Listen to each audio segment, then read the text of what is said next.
Hello friends. आज 30/12/2021 को morning time हमने एक वीडियो अपलोड किया था जिसमें यूनिवर्सिटी ऑफ राजस्थान के एग्जामिनेशन फॉर्म 2022 के बारे में कुछ इंफॉर्मेशन दी गई थी। 2022 ईयर एग्जाम फॉर्म स्टार्ट हो चुके हैं यूनिवर्सिटी ऑफ राजस्थान के। इसके लिए fill exam form 2022 link on कर दिया गया है। कैंडिडेट के लिए सबसे जरूरी चीजें यह है कि पहले इंस्ट्रक्शंस को एक बार ध्यान से पढ़ लेवे, ताकि किसी भी टाइप के कोई डाउट हो, कंफ्यूजन हो तो पहले क्लियर करके फिर ही फॉर्म भरें। फिल एग्जाम फॉर्म 2022 पर क्लिक करना होगा। हेल्पलाइन नंबर दे रखे हैं, हेल्पलाइन नंबर पर भी आप संपर्क कर सकते हैं फॉर्म भरे जाने से रिलेटेड कोई समस्या हो। ऑनलाइन पेमेंट करते टाइम किसी टाइप की कोई इश्यू आता है, जैसे कि अमाउंट डिडक्ट हो गया, वेरीफाई नहीं हुआ, इन चीजों के लिए आईसीआईसीआई बैंक का हेल्पलाइन नंबर भी दे रखा है। तो सबसे पहले फिल एग्जाम फॉर्म 2022 लिंक पर क्लिक करना है। जैसे इस पर क्लिक करेंगे आपके सामने कुछ लिंक उपलब्ध हो जाएंगे, जिसमें fill application form UG part first और PG previous only for regular students. दो अलग अलग लिंक हैं, एक तो रेगुलर के लिए और ये fill application form non collegiate और एक्स स्टूडेंट्स के लिए। एक्स स्टूडेंट वो होते हैं जो पहले रेगुलर थे और उसके बाद में फेल हो गए, तो वो एक्स स्टूडेंट कहलाते हैं। तो ऐसे स्टूडेंट एक्स स्टूडेंट हैं या फिर नॉन कॉलेजिएट हैं, वो सीधा यहाँ फिर एप्लीकेशन फॉर्म पे क्लिक करेंगे। और जो रेगुलर स्टूडेंट है उनके लिए ये प्रोसेस है कि जैसे कोई कॉलेज है, उसके BA part first, for example BA part first के जितने भी स्टूडेंट हैं उन सबका डाटा कॉलेज के द्वारा ऑनलाइन अपलोड किया जाएगा। कॉलेज एक आईडी जनरेट करके देगा हर एक स्टूडेंट को, तो वो आईडी फिल करना जरूरी है। तो रेगुलर के लिए क्या करना होगा, यहाँ पे क्लिक करना होगा। यहाँ से आप सेलेक्ट करेंगे अपना यूजी पीजी जो भी है, फैकल्टी सेलेक्ट करेंगे और उसके जितने भी क्लासेस हैं, जैसे बीए पार्ट फर्स्ट है, बीए ऑनर्स है, बीएससी है तो बीएससी की क्लासेस आ जाएंगी। तो यहाँ से बीए लिया हमने, बीए पार्ट फर्स्ट सेलेक्ट किया और यहाँ से अपना कॉलेज सेलेक्ट करना होगा, जो भी आपका कॉलेज है। जैसे कि हमने ये कॉलेज सेलेक्ट किया और पेमेंट के लिए एक ही बैंक आ रहा है अभी, आईसीआईसीआई ऑनलाइन पेमेंट गेटवे। तो इस तरह से हमें न्यू स्टूडेंट एग्जाम फॉर्म 2022 पे जैसे ही क्लिक करेंगे तो यहाँ आपसे रजिस्ट्रेशन नंबर मांगा जाएगा, वो रजिस्ट्रेशन नंबर जो कि कॉलेज के द्वारा आपको दिया गया है। ये प्रोसेस, ये केवल लिंक रेगुलर स्टूडेंट्स के लिए है। प्राइवेट स्टूडेंट्स के लिए लिंक अलग से वेबसाइट पे दिया गया है। जैसे फिल एग्जाम फॉर्म पे हमने क्लिक किया या फिल एप्लीकेशन फॉर्म, ये एक्स स्टूडेंट और नॉन कॉलेजिएट दोनों के लिए रहेगा। फिल एप्लीकेशन फॉर्म पे क्लिक किया, यहाँ से हमें नॉन कॉलेजिएट सेलेक्ट करना है और नॉन कॉलेजिएट जिस भी क्लास के लिए अप्लाई करना चाहते हैं वो क्लास सेलेक्ट करेंगे और उसके जो भी पेमेंट गेटवे अभी एक ही आ रहा है आईसीआईसी का, तो यहाँ से न्यू स्टूडेंट एग्जाम 2022 पर क्लिक किया जाएगा। जैसे क्लिक करेंगे यहाँ पर आपसे डिटेल मांगी जाएगी कि आपने 12th बोर्ड कब क्लियर किया है। फॉर एग्जांपल 2021 में किया है, कौन से बोर्ड से किया है वो बोर्ड आप सेलेक्ट करेंगे और बोर्ड का रोल नंबर डालना जरूरी है। अभी हम डमी डाटा फिल कर रहे हैं, आप एक्चुअल रोल नंबर ही फिल कीजिएगा, क्योंकि बाद में ये डाटा वेरीफाई किया जाएगा और यदि वेरिफिकेशन में कुछ प्रॉब्लम होती है, वेरीफाई नहीं होता है, तो उस केस में आपका एप्लीकेशन रिजेक्ट हो सकती है, इसलिए प्रॉपर डिटेल ही फिल करें। जैसे आप प्रोसीड करेंगे आपके सामने पूरा एप्लीकेशन फॉर्म खुल के आ जाएगा, जिसके अंदर आपको कुछ डिटेल फिल करनी है। यहाँ पे सबसे पहले name of candidate in English, candidate का हिंदी में नाम, फादर्स नेम, याद रखिए नाम, father name, mother name 10th marksheet के अकॉर्डिंग ही फिल करेंगे, क्योंकि एनरोलमेंट के टाइम पे 10th के डाटा को फाइनल माना जाता है। तो 10th के डाटा के अकॉर्डिंग अपनी पूरी डिटेल आप फिल करेंगे, name, father name, mother name और जेंडर सेलेक्ट करना होगा, क्योंकि प्राइवेट स्टूडेंट्स के लिए सिटी कलेक्शन सिटी कोड भी सिलेक्ट करवाया जाता है, ताकि उसका जो फॉर्म है कहाँ जमा कराया जाएगा उसके द्वारा। जो भी कैंडिडेट की कैटेगरी है वो सिलेक्ट करनी होगी यहाँ से, EWS, general, OBC, SC, ST, MBC वगैरह जो भी है। मान लीजिए जनरल सेलेक्ट किया, मीडियम, और इसके अलावा जो 10th मार्कशीट में आपकी डेट ऑफ बर्थ है वो सिलेक्ट करनी होगी। यहाँ पे आप ईयर सेलेक्ट करेंगे, मंथ सेलेक्ट करेंगे, जो भी है एग्जैक्ट सही सेलेक्ट करें। कैंडिडेट का जो भी एड्रेस है वो आपको यहाँ पर फिल करना होगा। यदि कैंडिडेट यूनिवर्सिटी एम्प्लॉय वार्ड है तो यहाँ से यस सेलेक्ट करेंगे। यदि सिलेक्ट करते हैं तो एम्प्लॉय ID और कुछ डिटेल और फिल करनी जरूरी है, उसके लिए अदर स्टूडेंट जितने भी है वो सब नो सेलेक्ट करेंगे। और यहाँ पर आधार नंबर भी लिखना होगा कैंडिडेट का जो भी है, ये कंपलसरी है। और एग्जैक्ट जो भी कैंडिडेट का आधार नंबर है वो यहाँ फिल करेंगे। उसके अलावा एड्रेस में स्टेट राजस्थान ही आएगी, क्योंकि नॉन कॉलेजिएट स्टूडेंट हैं तो नॉन कॉलेजिएट स्टूडेंट केवल दौसा और जयपुर के ही यहाँ पे एप्लीकेशन फॉर्म फिल कर सकते हैं। और आपका जो भी एड्रेस का पिन कोड है वो यहाँ फिल करेंगे। कैंडिडेट का जो भी मोबाइल नंबर है वो यहाँ फिल किया जाएगा कैंडिडेट के द्वारा, क्योंकि यह मोबाइल नंबर आप सही से फिल करें, क्योंकि भविष्य में किसी भी टाइप का जो भी कम्युनिकेशन है, कोई इन्फॉर्मेशन दी जानी है, जो कुछ भी करना है वो सब इसी मोबाइल नंबर पर दिया जाएगा। इसलिए बेहतर यह है कि आप एग्जैक्ट मोबाइल नंबर अपना ही लिखें और वही लिखें जो कि लाइव हो। ऐसा ना हो कि मोबाइल बंद हो गया या मोबाइल आपने सिम चेंज कर ली, नंबर चेंज कर लिया, ऐसा नहीं। एग्जैक्ट वर्किंग मोबाइल नंबर ही आपको लिखना होगा। और कैंडिडेट को अपना मोबाइल नंबर, ईमेल ID भी यहाँ पे लिखना है। उसके अलावा जो ऑलरेडी इनरोल्ड है तो यस सेलेक्ट करेंगे, नहीं तो नो सेलेक्ट किया जाएगा। अब क्योंकि प्राइवेट कैंडिडेट है तो उससे एक एग्जाम सिटी भी पूछा जाएगा कि कहाँ उसको एग्जाम दिया जाएगा उसके द्वारा। और ये कलेक्शन सेंटर है जहाँ पर कि उसको फॉर्म डिपॉजिट कराना है, उसी डिस्ट्रिक्ट का, उसी सिटी कोड का, college where you are depositing the exam form. Okay, तो ये डिटेल आपको सारी ध्यान से फिल करनी है। यहाँ तक किसी को भी कोई भी डाउट हो तो एक बार फॉर्म को वापस चेक कर ले और इस वीडियो को वापस देख लें, ताकि दिक्कत ना हो। इसके आगे डिटेल आती है कि यदि आप ऑलरेडी इस यूनिवर्सिटी से कोई क्लास या कुछ पढ़ चुके हैं तो इसकी डिटेल आप यहाँ फिल करेंगे, रोल नंबर, क्लास और किस ईयर में किया है। यदि आपके पास ये डिटेल नहीं है, आप पहले से पढ़े नहीं है ऐसी कोई क्लास, तो आप इसको ब्लैंक छोड़ें। और 10th और 12th की डिटेल फिल किया जाना बहुत जरूरी है। 10th का रोल नंबर जो भी आपका है, जो भी आपके बोर्ड ने प्रोवाइड किया है, क्योंकि एग्जाम सबके होते हैं 10th 12th में, इसलिए रोल नंबर होगा ही सही। और मैक्सिमम कितने मार्क्स का था 10th का उसका एग्जाम, और टोटल कितने मार्क्स ऑब्टेन किए उसमें से, परसेंटेज अपने आप आ जाएगी।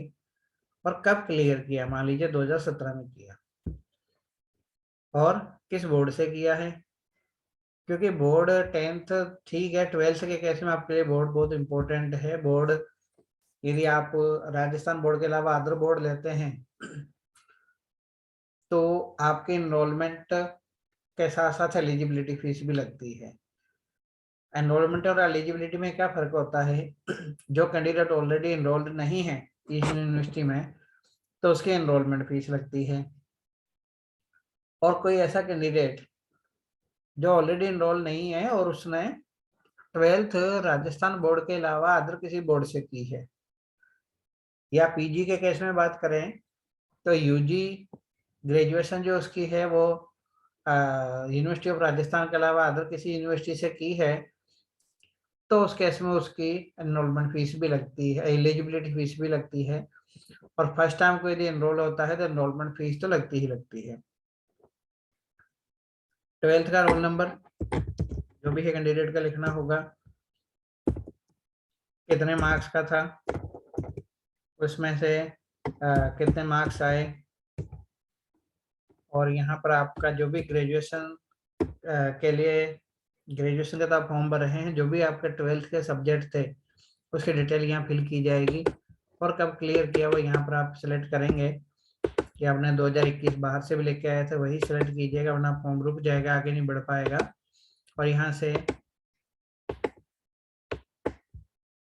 बोर्ड सेलेक्ट करना होगा, बोर्ड ऑफ सेकेंडरी एजुकेशन है या सीबीएसई है या अदर जो भी बोर्ड है, सारे हमने यहाँ लिस्ट में डाल रखे हैं। इसके बाद यहाँ तक फॉर्म फिल कर लिया। अब यदि कोई स्टूडेंट ऑलरेडी फर्स्ट ईयर एक बार कर चुका है और फेल हुआ है, तो हो सकता है कंपल्सरी सब्जेक्ट पास हुआ हो, तो ऐसे में उसको यहाँ से जनरल हिंदी, जनरल इंग्लिश पास में सेलेक्ट करके रोल नंबर और ईयर लिखना होगा। रेगुलर कैंडिडेट के केस में यहाँ पर सब्जेक्ट ज़्यादा आते हैं, एलिमेंट्री एजुकेशन आता है, एनवायरमेंटल आता है, और इसके साथ में ही इस साल से एक नया सब्जेक्ट है आनंदम नाम का, वो आज लेना होगा, वो रेगुलर के लिए लिया जाना कंपलसरी है। प्राइवेट कैंडिडेट के लिए 2 ही सब्जेक्ट रहेंगे, यदि ऑलरेडी पास नहीं है उन सब्जेक्ट्स में तो यहाँ से सब्जेक्ट सेलेक्ट करना होगा, दोनों ही लेने हैं। और अभी ये जो ऑप्शनल सब्जेक्ट है वो बहुत ध्यान से सेलेक्ट करने होंगे कैंडिडेट को। यदि कोई सब्जेक्ट उसमें यदि प्रैक्टिकल भी होता है तो प्रैक्टिकल की फीस भी लगेगी, और कुछ कॉम्बिनेशन होते हैं जो एक साथ नहीं लिए जा सकते, और कुछ ग्रुप होते हैं, ग्रुप के अकॉर्डिंग सब्जेक्ट लेने होते हैं। जैसे मान लीजिए मैंने ये सिलेक्ट किया और ये सिलेक्ट किया, तो पर्शियन संस्कृत के साथ आप नहीं ले सकते, तो इनवैलिड सब्जेक्ट कॉम्बिनेशन का एरर मिलेगा। आप मैक्सिमम 2 लिटरेचर सब्जेक्ट ले सकते हैं, मान लीजिए बीए लिटरेचर करना चाहते हैं आप, तो मैक्सिमम 2 लिटरेचर सब्जेक्ट आप सेलेक्ट कर सकते हैं। और उसके साथ भी कॉम्बिनेशन होता है कि जैसे संस्कृत के साथ पर्शियन नहीं ले सकते वैसे, तो ये आपके 2 सब्जेक्ट आपको लिटरेचर इसमें से लेने हैं यदि लेने हैं तो। अदरवाइज आपके दूसरे सब्जेक्ट कॉम्बिनेशन होते हैं, जैसे मान लीजिए हमने यहाँ से एक हिस्ट्री ले लिया और एक जियोग्राफी ले लिया। याद रखिए जब हिस्ट्री जियोग्राफी सब्जेक्ट लेने जा रहे हैं तो ये प्रैक्टिकल सब्जेक्ट है, तो इसके प्रैक्टिकल की फीस भी लगेगी। और यदि आप ऑलरेडी एक बार प्रीवियस ये कर चुके हैं फर्स्ट ईयर या पीजी प्रीवियस के लिए भी सेम प्रोसेस रहता है, तो आपने यदि प्रैक्टिकल क्लियर कर लिया है तो आप कैरी फॉरवर्ड प्रैक्टिकल मार्क्स चाहते हैं तो यहाँ से यस करके रोल नंबर और पासिंग ईयर लिखना होगा। अदरवाइज आप यहाँ से अब नो कीजिए और आगे बढ़ें। आगे बढ़ने से पहले एक बार ऊपर तक सारा फॉर्म वापस देख लीजिए, किसी भी टाइप का आपको कुछ करेक्शन करना हो तो कर लीजिए। तो एक बार आप वेरीफाई करके आगे बढ़ गए तो फिर आपका फॉर्म सबमिट हो जाता है और आपको फीस जमा करानी होती है, आप करेक्शन नहीं कर सकते। और फिर भी यदि आपको लगता है फॉर्म भरे जाने के बाद फीस जमा कराने से पहले कि कोई इन्फॉर्मेशन गलत भरी जा चुकी है, तो बेहतर यह है कि आप दोबारा फॉर्म फिल कर दीजिए। हमने यहाँ से फोटो कैंडिडेट का सिलेक्ट करना है, क्योंकि हमारे को फॉर्म भरने के लिए फोटो सिग्नेचर कैंडिडेट के होने जरूरी हैं। तो जहाँ भी आपके पास फोटो पड़े हों वो आप सिलेक्ट करें।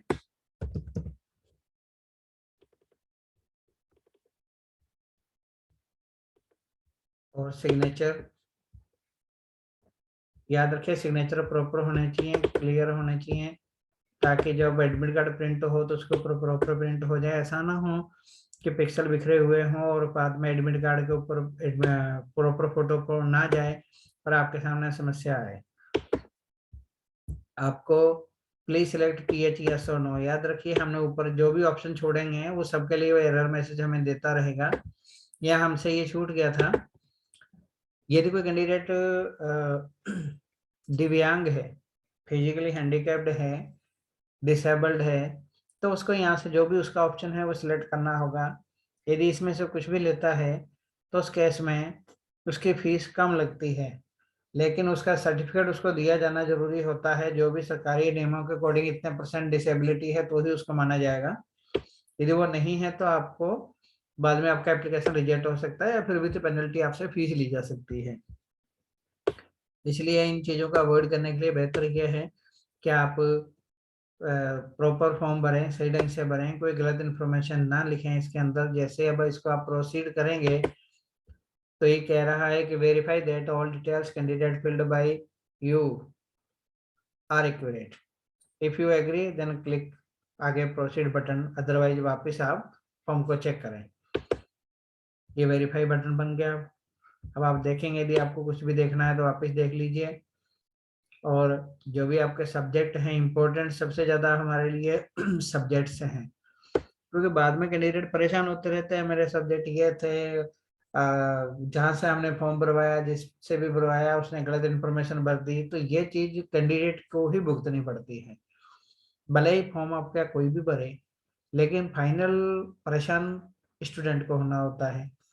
इसलिए इन परेशानी से बचने के लिए बेहतर यह है कि आप खुद फॉर्म भरें या जिससे भी भरवा रहे हैं पूरी सावधानी से फॉर्म भरवाएं, ताकि भविष्य में किसी भी टाइप का कोई भी इश्यू ना हो आपके साथ, कोई दिक्कत ना आए एग्जाम फॉर्म के साथ और एडमिट का टाइम पे आप परेशान ना हो। वेरीफाई करेंगे, वेरीफाई पे जैसे ही आप क्लिक करेंगे आपके सामने एक पेमेंट इनवॉइस बन के आ जाएगी, जिसके ऊपर फीस की डिटेल मिलेगी आपको।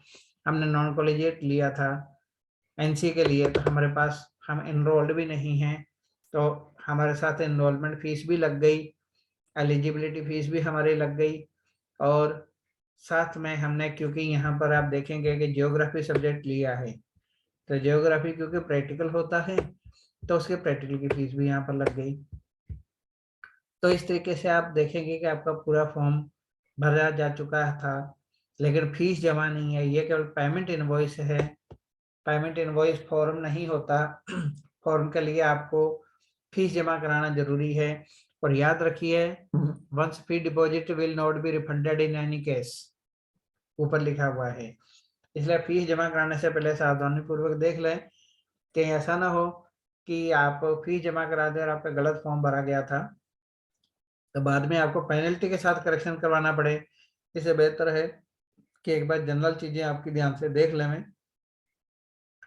और इसकी वैलिडिटी डेट भी लिखी है आपके सामने, आप अगले 2 दिन के अंदर ही इसकी, क्योंकि फीस तो ऑनलाइन जमा कराना है तो इसका कोई सेंस है नहीं, फिर भी एक वार्निंग आती है कि भी इतनी तारीख से पहले पहले आप फीस जमा करा दें। और यहाँ पर आप देखेंगे कैंडिडेट का नाम, जो भी डिटेल फिल की गई है, स्पेशली डेट ऑफ बर्थ और एड्रेस, और साथ में सब्जेक्ट है।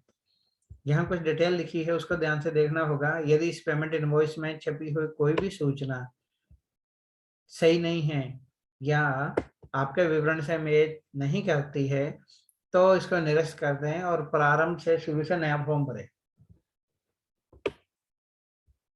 इस पेमेंट इनवॉइस में छपी हुई सूचना सही होने पर ही भुगतान प्रक्रिया हेतु आगे बढ़े, क्योंकि फीस जमा कराने के बाद में आपके पास कोई रास्ता नहीं बचता। यह पेमेंट इनवॉइस आवेदन पत्र नहीं है, हमने पहले कहा था फीस जमा कराएंगे तो एग्जाम फॉर्म प्रिंट होगा, तो ये फॉर्म नहीं है, ये केवल पेमेंट इनवॉइस है। भुगतान होने के पश्चात वेबसाइट पर फॉर्म नंबर डालकर आवेदन पत्र मुद्रित किया जा सकता है। भुगतान के पश्चात मुद्रित किया गया प्रिंटेड एग्जामिनेशन फॉर्म जरूरी डॉक्यूमेंट्स के साथ अब अपने जो भी आपका डिपार्टमेंट है या जो भी आपका कॉलेज है जहाँ से आपने फॉर्म भरा है, जिसके लिए भरा है, या जो भी आपका कलेक्शन सेंटर है, वहां पर आपको जरूरी डॉक्यूमेंट के साथ फॉर्म जमा करवाना है। लेकिन याद रखिए, यह पेमेंट इनवॉइस जमा नहीं करवाई जानी है। होता क्या है, बहुत सारे कॉलेज वाले भी या स्टूडेंट्स भी परेशान होते हैं कि हम फॉर्म जमा करवाना चाहते हैं लेकिन हमारे पास पेमेंट इनवॉइस नहीं है। तो ये तो पेमेंट इनवॉइस है, इसकी तो जरूरत नहीं है। पेमेंट करने के बाद जो पेमेंट स्लिप आती है वो आपके लिए बहुत जरूरी होती है। लेकिन वो जो होती है पेमेंट रिसिप्ट कहते हैं उसको, फीस जमा कराने के बाद में वो प्रिंट होती है, और वो जब भी आप फॉर्म प्रिंट करोगे ऊपर एक स्लिप हाफ एंड पेज की है, प्रिंट होकर के आई होगी आपके सामने, तो उसको आपको संभाल के रखना है। एक बार शुल्क जमा करवाने के पश्चात शुल्क वापस नहीं होगा, यह इम्पोर्टेंट है, इसलिए इन चीजों का आप खास ख्याल रखें। जैसे आपका पूरा पेमेंट इनवॉइस बन के आपके सामने आ चुकी थी, आप यहाँ से मेक पेमेंट पे क्लिक करेंगे तो आपको सीधा पेमेंट गेटवे पर रिडायरेक्ट कर दिया जाएगा, जहां से आपको अपनी फीस जमा करवानी है। आप net banking, debit card, credit card, जो भी आप मीडियम लिखना चाहते हैं पेमेंट का वो लीजिएगा। डेबिट कार्ड, क्रेडिट कार्ड लेते हैं तो आप कोई सा भी फॉर्म, आपका कोई सा भी डिटेल हो, कार्ड नंबर हो, से काम हो जाएगा आपका। और नेट बैंकिंग के लिए या तो आईसीआईसीआई या फिर अदर बैंक, जो भी आप लेना चाहें उसके थ्रू आप पेमेंट जमा करवाएंगे। और फीस जमा करवाने के बाद आपका फॉर्म प्रिंट का ऑप्शन मिल जाएगा आपको। जब तक फीस जमा नहीं होती है तब तक आप फॉर्म प्रिंट नहीं कर सकते हैं। अब यहाँ आने के बाद भी यदि आपको लगता है कि आपकी डिटेल गलत भरी जा चुकी थी, आपका कोई डाउट है, तो यहाँ से आप सीधा इसको कैंसिल कीजिए। कैंसिल करेंगे तो आपको वापस रिडायरेक्ट करके यूनिवर्सिटी की जो वेबसाइट है वहाँ पर आपको भेज दिया जाएगा। लेकिन वहाँ पर एक चीज़ लिखी मिल जाएगी आपको, ट्रांजेक्शन नॉट डन। यदि पेमेंट आपका सक्सेस है तो सक्सेस ट्रांजेक्शन और ट्रांजेक्शन आईडी, ट्रांजेक्शन डेट भी लिखी मिल जाएगी, और साथ में प्रिंट का ऑप्शन भी आपको मिल जाएगा। इसलिए आवेदन फॉर्म भरते टाइम, फीस जमा कराते टाइम ये चीजें देख लें कि आपने जो डिटेल फिल की है वो सही है, प्रॉपर है। यदि कोई भी गलत इन्फॉर्मेशन फिल करते हैं तो आपका फॉर्म किसी भी लेवल पे यूनिवर्सिटी के द्वारा रिजेक्ट किया जा सकता है। और शुरू से कहा गया है कि एक बार फीस जमा कराने के बाद आपकी फीस वापस नहीं होगी, इसलिए कृपया सावधानी पूर्वक फॉर्म भरें। और फॉर्म भरने से पहले इस वीडियो को एक बार जरूर देख लें, ताकि आपको कुछ भी डाउट हो, कुछ भी गलत फॉर्म भरने से पहले, ताकि बाद में आपको दिक्कत ना आए। तो इसके अलावा इंस्ट्रक्शन भी दिए गए हैं, इंस्ट्रक्शन को आप एक बार पढ़ लीजिएगा ध्यान से, और इस वीडियो को देख करके आप अपना फॉर्म भरिए। ये बीए पार्ट फर्स्ट के लिए हमने भरा है। ऐसे ही पीजी प्रीवियस के लिए भी फॉर्म भरा जाता है, जिसके लिए यहाँ पर जैसे हमने 12th की डिटेल मांगी थी, वहाँ पर ग्रेजुएशन की डिटेल मांगी जाएगी। सिर्फ इतना सा डिफरेंस है और कुछ भी उसमें फर्क नहीं है। और बाकी का आप सब्जेक्ट अपने कॉम्बिनेशन के अकॉर्डिंग ले ही लेंगे, फीस ऑनलाइन आप जमा करवा ही देंगे। ये हमने बीए पार्ट फर्स्ट या यूजी पार्ट फर्स्ट और पीजी प्रीवियस के लिए डिटेल बताई है। जैसे ही सेकेंड ईयर, थर्ड ईयर और पीजी फाइनल के फॉर्म चालू होंगे, उस टाइम हम आपको वापस नया वीडियो के थ्रू द्वारा आपको इन्फॉर्म कर देंगे, ताकि आप फॉर्म भरने में आपको कोई समस्या ना आए और प्रॉपर फॉर्म आपको भरा जा सके। Thank you.